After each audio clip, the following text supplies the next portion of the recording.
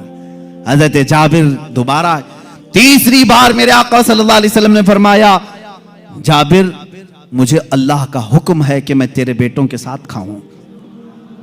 حضور پاک صلی اللہ علیہ وسلم دسترخوان سے اٹھ گئے, کھانا رکھا ہوا تھا, اندر خود چل کر کے آئے, خود پوچھا کہ کہاں سو رہے ہیں, مجھے بھی دکھا دو. حضرت جابر کی خاتون جو تھی, بیوی تھی, وہ اس کمرے میں لے گئی, لاشوں پر سے چادر اٹھایا. حضرت جابر کہتے ہیں میں دیکھ کر کے دہل گیا, بچوں کی لاشیں ہیں. اللہ کے نبی صلی اللہ تعالی علیہ وسلم قریب گئے, دونوں بچوں کے ہاتھوں کو پکڑا اور کہا بہت دیر سے ہم تمہارے انتظار میں, اٹھو دسترخوان بچھا ہے. دونوں بچے اپنے کپڑے جھاڑتے ہوئے کھڑے ہو گئے. عیسیٰ علیہ السلام کے مردوں کو زندہ کرنے کا معجزہ تم نے سنا ہوگا. نبی رحمت صلی اللہ تعالی علیہ وسلم اپنے غلاموں کے گھر میں جو فوت شدہ شہزادے تھے انہیں زندہ بھی کیا اور اپنے دسترخوان پر بٹھایا بھی. اور یہ بچے صرف تھوڑی دیر کے لیے زندہ نہیں ہوئے تھے, پھر ایک لمبی زندگی انہوں نے گزاری میرے آقا کی صحبت میں, اور حدیثیں بھی روایت کی. یہ حضور اکرم صلی اللہ علیہ وسلم کا معجزہ. دو معجزے ایک ہی گھر میں. تیسرا معجزہ یہ ہے, یہ رحمت عالم صلی اللہ تعالی علیہ وسلم جس گھر پر جائیں اس گھر کے رحم و کرم کی باتیں نہ پوچھو, وہاں برکت ہی برکت ہے. پورا کھانا کھا کر جب صحابہ چلے جا رہے تھے, ساری ہڈیوں کو جمع کیا. میرے آقا صلی اللہ علیہ وسلم نے فرمایا وہی بکری کا 6 ماہ کا بچہ تھا. اللہ کے نبی صلی اللہ علیہ وسلم نے کہا اے بکری کھڑی ہو جا. بکری اپنا کان جھاڑتے ہوئے کھڑی ہو گئی. حضرت جابر کو ان کی بکری واپس دی گئی. عزیزان گرامی, یہ مصطفیٰ کریم صلی اللہ تعالی علیہ وسلم کے ناز ہیں اور ان کے انداز ہیں. جس گھر میں گئے ساروں کو کھلایا بھی, اور کھلانے والے کے بچوں کو بھی زندہ کیا, بکری کو بھی زندہ کیا. تمہارا مال تمہیں دے دیا گیا اور سب کو کھلا بھی دیا گیا. رزق میں وسعت و برکت کے ایک دو نہیں بے شمار معجزے ہیں اللہ کے نبی صلی اللہ تعالی علیہ وسلم کے. میرے عزیزوں, ان کے علاوہ جو معجزات بڑے ہیں, جس کو شق القمر کا معجزہ کہا گیا ہے اور رد شمس کا معجزہ کہا گیا ہے. شق القمر چاند کے ٹکڑے کر دینا, رد شمس سورج کو پھیر دینا, یہ بڑے معجزات میں سے ہے جن کے تذکرے احادیث کی کتابوں میں ہے اور صحیح احادیث میں موجود ہے. مکہ مکرمہ میں بھی جادوگر تھے, لوگ جادو سمجھتے تھے. اس وقت اللہ کے نبی صلی اللہ تعالی علیہ وسلم سے کئی لوگوں نے جن معجزات کا سوال کیا, حضور پاک نے وہ انہیں کر کے دکھایا. ایک عربی شخص, ایک دیہاتی آیا اور اس نے کہا اے محمد عربی صلی اللہ تعالی علیہ وسلم, میں آپ کو اللہ کا رسول کیسے مان لوں؟ میری عقل ہے, آپ کسی استاد کے پاس نہیں گئے, میں نے کبھی آپ کے متعلق سنا نہیں کہ کوئی استاد آپ کو پڑھایا, پھر بھی آپ کے زبان سے جو الفاظ نکلتے ہیں وہ کمال کے ہیں. بہرحال میں آپ کو اللہ کا رسول کیسے تسلیم کروں؟ حضور پاک صلی اللہ تعالی علیہ وسلم نے اس سے پوچھا کہ کیا میں تجھے یہ سامنے والے درخت سے کہلوا دوں کہ میں اللہ کا رسول ہوں, تو مان لے گا؟ اس نے کہا ہاں مان لوں گا, درخت بھلا بات بھی کر سکتا ہے. حضور پاک صلی اللہ علیہ وسلم نے فرمایا جا اس درخت سے کہہ دے اللہ کے رسول بلا رہے ہیں. حضور نے نہیں بلایا, اس دیہاتی سے کہا, یہ بات توجہ چاہتا ہوں, اس نقطے کو سمجھو. حضور حکم دے درخت آ جانا چاہیے نا. حضور نے فرمایا اس دیہاتی سے جو دیکھنے آیا تھا, جا تو خود بول کہ اللہ کے رسول بلا رہے ہیں. وہ گیا دیہاتی, درخت کو مخاطب کر کے کہا اے درخت تجھے اللہ کے رسول بلا رہے. حدیث پاک میں وہ درخت اپنے جڑوں سمیت باہر آئے, کافی بڑا درخت ہے, اور جھومتے ہوئے جیسے پنڈلیوں پر انسان چلتا ہے بارگاہ مصطفیٰ میں آیا, اور ایسے جھکا جیسے انسان رکوع میں جھکتا ہے. اور اس کے بعد اس درخت سے آواز آنے لگی اشہد انک رسول اللہ, گواہی دیتا ہوں کہ آپ اللہ کے رسول ہیں. اللہ کے نبی صلی اللہ علیہ وسلم نے فرمایا درخت تو اپنے مقام پر واپس چلا جا. وہ درخت پھر وہیں چلا گیا جہاں تھا وہیں. آج بھی مکہ مکرمہ میں اس درخت کی جگہ پر ایک مسجد بنائی گئی ہے. یہ ترکیوں کی بدولت بنی تھی, وہابیوں کی بدولت نہیں. اس مسجد کو مسجد شجرہ کہتے ہیں, درخت والی مسجد. اس دیہاتی نے بعد میں کہا, اے اللہ کے رسول, جب درخت آپ کو اللہ کا رسول مانتے ہیں اور سجدہ کرتے ہیں, ان سے زیادہ حق تو انسانوں کا ہے. میں سجدہ کروں آپ کو, میں اللہ کا رسول مانوں؟ اللہ کے نبی نے فرمایا, اللہ نے اپنے علاوہ کسی اور کے لیے سجدہ حلال نہیں کیا, سجدہ صرف اللہ کا ہوگا. ہاں, اس نے کلمہ طیبہ پڑھا اور ایمان لایا. میں یہاں بتانا چاہتا ہوں, معجزہ وہ ہے رسول جو کہہ دے وہ ہو جائے. لیکن یہاں تو رسول نے درخت کو نہیں کہا, اس دیہاتی نے جا کر کہا. وہ بھی ابھی ایمان نہیں لایا تھا, ایمان لانے سے پہلے جا کر کہا, اے درخت تجھے رسول بلا رہے ہیں. پتا چلا رسول کا غلام جو ہوتا ہے, رسول سے جس کی نسبت ہو جائے, جس کا کنیکشن مضبوط ہو جائے, وہ بھی اگر مخلوقات کو حکم دے دے تو اس کے حکم کی وہ پابندی کرتے نظر آتے ہیں. اس کے حکم کی پابندی کرتے نظر درخت سے پوچھتے اگر تم, اے درخت کیا تو ایک دیہاتی کی بات مان کر اپنی زمین کی جڑوں سے نکل آیا؟ یہ دیہاتی بھلا ہے کون, تو اس کی بات کیسے مان لیا؟ تو درخت تمہیں اپنے عالم ارواح میں غالباً یہ جواب دے دے. وہ کہے گا, نادان, تو یہ نہ دیکھ کہ وہ دیہاتی مجھے بلانے آیا تھا, یہ دیکھ وہ کس کے حکم سے آیا تھا. جس کا حکم تھا اس کے حکم پر میں بجا لانے کے لیے اس عمل کو کیا. عزیزان گرامی وقار, یہ درختوں کے معجزے یہ ایسے نہیں ہیں کہ صرف ہم لوگوں نے لکھے ہیں. تاریخ کی اوراق آج اس بات کے شاہد ہیں کہ مکہ کے کفار و مشرکین بھی ان معجزات کو دیکھتے رہے. ان معجزات کو انہوں نے دیکھا, درخت کا نکل کر کے آنا, ہرن کا بات کرنا حضور سے, اونٹ کا بات کرنا, بھیڑیے کا گفتگو کرنا. یہ مکہ والوں نے سنا بھی ہے. فصیح عربی زبان میں ایک بھیڑیا گفتگو کر رہا تھا مکہ میں. ایک آدمی نے, مکے والے نے دیکھا بھیڑیا گفتگو کر رہا ہے عربی میں, اس کا شکار اس نے چھین لیا تھا. اس نے کہا, اللہ نے جو مجھے رزق دیا تو نے چھین لیا. اس نے پلٹ کر کے کہا, کیا جانور بھی عربی بولتے ہیں؟ اس بھیڑیے نے جواب کیا دیا, سنی. اس بھیڑیے کا جواب وہ عاشق رسول ہوگا. اس نے کہا, اے نادان, جانور کا بات کرنا اتنے تعجب کی بات نہیں, اس سے بڑے تعجب کی بات تو یہ ہے اللہ کا سب سے مقدس رسول مکہ میں ہے اور تو ایمان نہیں لاتا. اس سے بڑا تعجب یہ ہے. اسی سے سمجھ میں آتا ہے کہ جانور بھی یہ جانتے ہیں کہ اللہ کے رسول سب سے اعلیٰ و افضل ہیں, اشرف و اکمل ہے. عزیزان گرامی وقار, ایک بار ابو جہل نے پروپیگنڈا پھیلایا کہ آؤ دیکھتے ہیں محمد کی بہت صلی اللہ تعالی علیہ وسلم. بہت سارے لوگ قائل ہو گئے, یہ جو کچھ بھی دکھاتے ہیں زمینوں پر دکھاتے ہیں. خط لکھ کر کے یمن کے ایک بہت معزز شخص جن کو حبیب یمنی کہتے ہیں بلایا. ابو جہل کی اچھی دوستی تھی, تجارت کی ساتھی داری رہی ہوگی. حبیب یمنی کو کہا, ہمارے ہاں ایک ایسا شخص نکلا ہے جو ایسے ایسے دعوے کر رہا ہے, آؤ. اس حبیب نے کہا, میں تو اپنی آنکھوں سے آ کر کے دیکھوں گا, اگر وہ جادوگر ہے تو میں سمجھ جاؤں گا کہ وہ کیسے جادو کرتا ہے, مجھے بھی تھوڑا علم ہے. وہ شخص حبیب یمن سے نکل کر کے مکہ آیا. ابو جہل نے سارے لوگوں کو جمع کیا, محمد عربی صلی اللہ تعالی علیہ وسلم کے پاس آئے اور کہا, اگر آپ اللہ کے رسول ہیں اور آپ جو کچھ دکھاتے یہ معجزہ ہے, تو اب ہمیں زمینی معجزہ, زمینی کرتب کی ضرورت نہیں. اس لیے کہ مکہ والوں کا یہ عقیدہ تھا جادوگر جو بھی دکھا سکتا ہے وہ زمین پہ, آسمان پہ نہیں دکھائے گا. آسمان پہ جادو نہیں چلتا. آج بھی کوئی جادوگر آسمان پہ جادو کر کے دکھائے نہیں چلے گا. انہوں نے کہا زمین کی بہت ساری چیزیں دیکھی, آسمان پہ کچھ دکھاؤ. یہ 14ویں کا چاند اس رات چمک رہا تھا. حضور پاک صلی اللہ تعالی علیہ وسلم نے فرمایا کہ اگر میں اس چاند کو 2 ٹکڑوں میں تبدیل کر دوں تو اس شخص نے کہا, حبیب جو یمن سے آیا, تب تو ہم آپ کو اللہ کا رسول مان لیں گے. اگر آپ کا حکم آسمانوں پر بھی چلتا ہے. حضور پاک صلی اللہ تعالی علیہ وسلم جبل ابو قبیس, ایک پہاڑی ہے مکہ میں, اس کے نیچے کھڑے تھے, سارا مجمع تھا. اللہ کے نبی صلی اللہ تعالی علیہ وسلم نے چاند کی طرف یوں اشارہ فرمایا.